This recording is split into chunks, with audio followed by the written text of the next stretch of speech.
we will see further in the calculation of oxidation numbers. Children, you see, one point you always try to remember that in general, it's not a fixed rule, but in general, let me say it is applicable for almost 99.5%. 0.5% exceptions might be there, but truly speaking, I never came across. So let me say in general, it's 99.9% applicable, right? And yes, so I did not give it to you as a part of rule there, but this is what I'm giving you, the outcome what I have seen and is logically possible. I repeat, logically possible.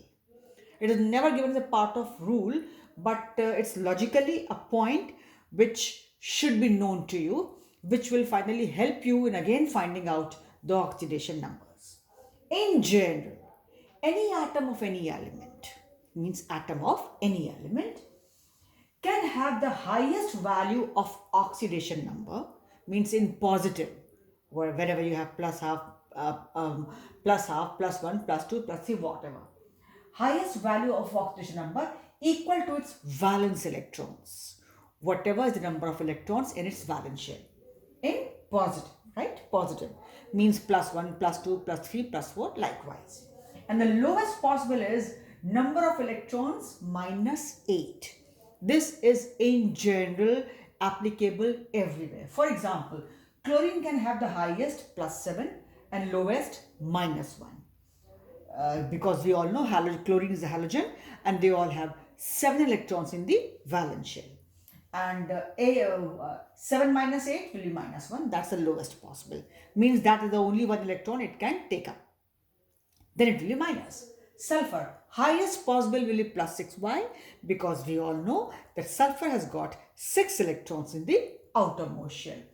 And lowest will be 6 minus 8 means minus 2. So it can take at the most only 2.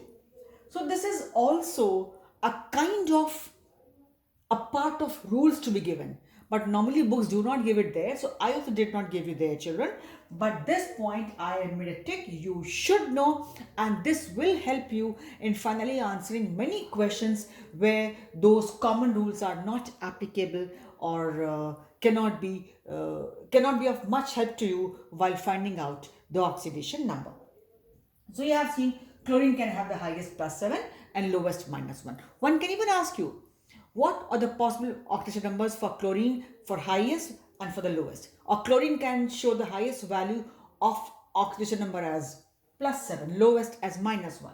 Sulfur plus 6, lowest minus 2. Now, suppose you want to calculate, children, oxidation number for sulfur in H2S2OH. You will say, what compound is this? It's called Marshall's acid. This you will be taught next year in your inorganic chemistry. But fine, this is called Marshall's acid. So H in general we always take as plus 1 and O in general we always take as minus 2. This is a kind of permanent kind of thing that you should know it forever, right? And you should apply wherever possible. So plus 2, each H plus 1. So 2H plus 2 plus 2X because we have S2. We want to calculate for that. Plus 8 into minus 2, you know O is minus 2, is equal to 0. So plus 2 plus 2x minus 16 is equal to 0. So 2x minus 14 is equal to 0. 2x is equal to 14, so x is equal to plus 7. For sulfur, actually as per our calculations, which we did correctly, the answer comes out to be plus 7. But children, can sulfur have the value of oxidation number in plus means as the highest value as plus 7? No. We know sulfur has got 6 electrons in the valence shell. So it means this plus 7 shows means sulfur is in its highest state. Say like this. So answer will be not be plus 7 plus 6. You will say, what is this? We are not following rules, children. Actually what happens? It is not the problem with sulfur where you're calculating. The problem is with O. You will say, what problem? What do you mean by problem? Children, actually, we know some O atoms may be having as the oxide kind of bonding, and some they come as peroxide. They come with peroxide bonding. Hence, the actual Values of oxidation number depends upon the proper structure of the molecule. With the help of that only it can be obtained. Some O's are in normal oxide form, some O's are coming with the bonding which is your peroxide bond, hence the value actually is different. But you will be knowing bonding for all compounds, it's also not possible. So just I gave you a conclusion which really helps us. Like children, a child who has not studied Marshall's acid or structure of this compound cannot understand where is the peroxide bond. Even I, if I would have been at your place, I would have not been knowing without being taught this or without studying this that what all bondings are there, how O's are coming as peroxide and all. So you need not worry. And every time you will be knowing bondings present in a molecule for every atom and all is also not possible. Of course, many compounds we don't know bonding and all what all is there. With the result, I know one simple thing that S cannot have plus 7. If sulfur is there, plus 7 means I got a hint it is in its high, very high or highest level of oxidation number. So answer should be plus 6. And I tell you children, it never goes wrong. By the way, take it for granted. So this is not actually a precise rule, but no less than a rule. You can always apply. Then there are few things you get through experience, and you find that they are very much applicable. So this is not a precise rule, but yes, the outcome of what all I have seen, on the basis of that I'm giving you. And believe me, without knowing much of bondings and all, your answer will be correct if you keep in mind this rule, this point. Okay? So we know sulfur will be plus 6 only. Plus 7 has shown that it is in its very high state or say highest state, and that is plus 6. So it cannot be there. And why it is there? Actually, some O's were coming as peroxide, which you don't know by looking at this compound only. This once one gets to know only when one knows the proper bonding, and which is not possible every time. So let's forget about the bonding concept every time. I'll apply my shortcut like this and I'll get the answer. Similarly, come to H2SO5. This, you say, what is this compound? Children, it's called Carrot's acid. Right? It's called Carrot's acid. Okay? So here also H will be plus 2. Each H is plus 1. So 2H is plus 2. Plus X plus 5 into minus 2. So you see plus 2 plus x minus 10 is equal to 0. X minus 8 is equal to 0. So x is plus 8. Can we think of sulfur as plus 8? No, not at all. But I got a hint. When it is above such a high number, means above its number of valence electrons, means it is in its highest state. Let us say like this. And highest state possible is only plus 6. So my answer will be plus 6 and not plus 8. Mind you. Answer I will say on my own will be plus 6 and not plus 8. I repeat. Reason, again here some O's they come as peroxide, which you don't know by just looking at this compound or having a proper idea about this bonding and all. You don't know, you don't get to know. I also don't know all the time. But this concept which I gave you just now works, I tell you, like anything. It works wonderfully and it does it. So let's follow this norm and a kind of a part of rule. You can call it a sub rule. You can say it's the outcome of all the those exceptions which we have seen or which we come across. Likewise, CrO5. Now you see here, Cr plus 5 into minus 2 is equal to 0. We all know because each O is minus 2. So x minus 10 is equal to 0. So x is equal to plus 10. Now children, this high number in positive has shown that Cr, chromium, will be in its highest state. I assume highest state. Now what will be the highest state of chromium? Normally you don't know, I don't know, but I have some idea. That chromium, I know its atomic number is 24. We need to know till 30, as I told you, right? You need to know atomic numbers till 30. Chromium is 24. So you see children, 24 means, you know how it comes? 2886. If you talk in terms what all the way you have been taught electronic configuration till class 10. You don't know 1s2 and all concept till that level.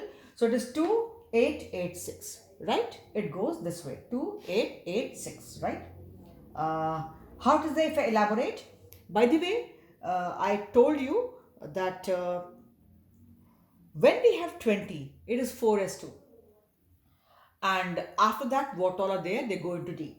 So you see for 24, 1s2, 2s2, 2p6, 3s2, 3p6, 2, 8, 8, 2, 8, 8, 2, 8, 8.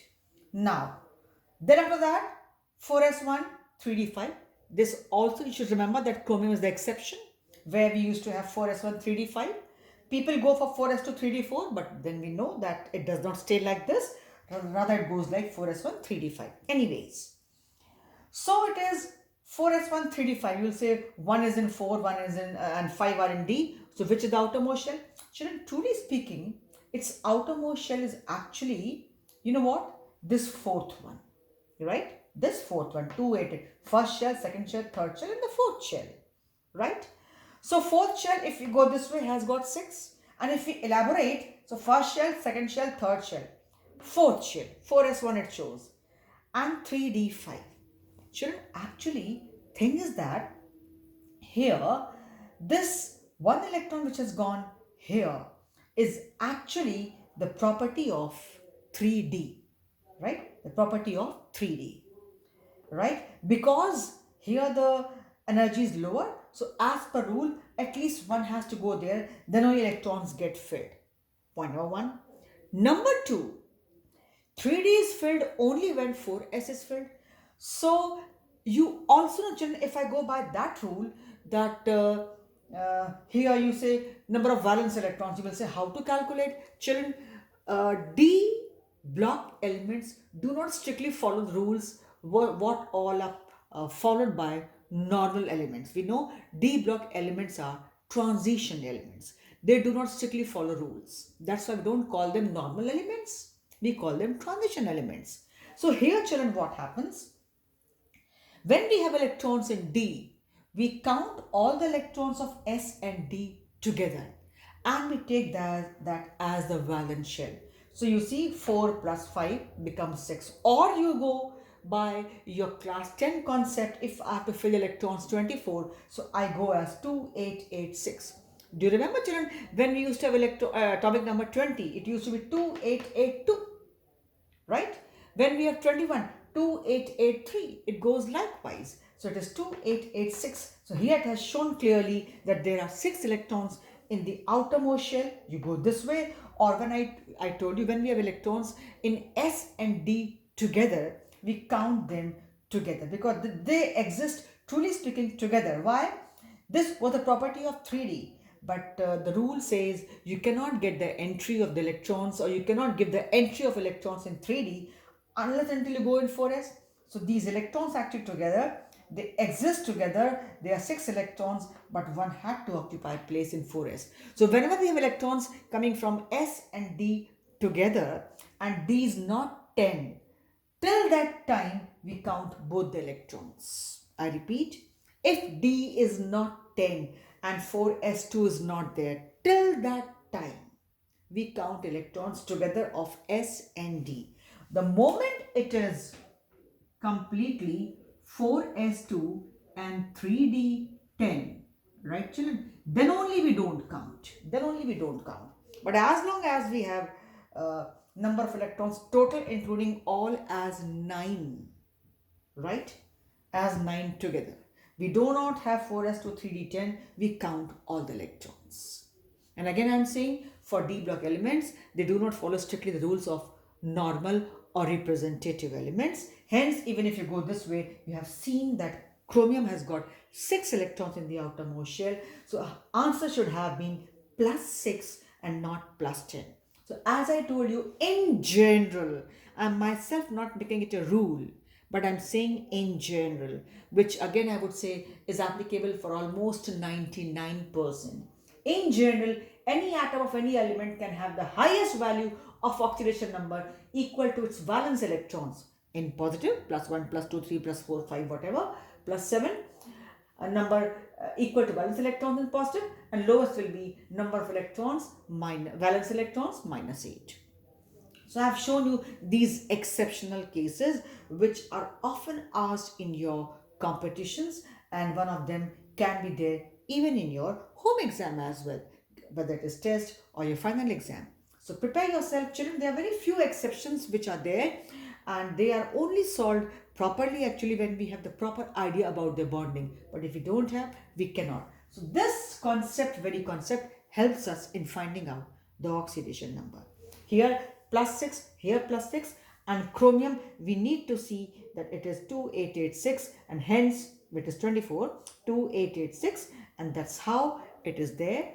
And 6 electrons, its highest will be plus 6. If you're not able to understand, again I told you, if you write this way, once we have electron in S and D together and D10 is not there, we count all the electrons coming from S and D both. Clear? If D is not 10, I repeat, if D is not 10, so we count electrons of S and D together in order to find out the number of electrons in the valence shell for D block elements, again in general. D block elements and F block elements, transition elements and inner transition elements, they are full of exceptions. Again, I'm saying in general. You will say, tell for others, not possible, not required. Only know this much, it will solve your problem. If you know this much, you can find out the oxidation number of all the atoms in any chemical species, whether ionic or neutral or whatever. So with this, we stop for this video, as well as we are done with the calculation of oxidation number of various atoms in any chemical species.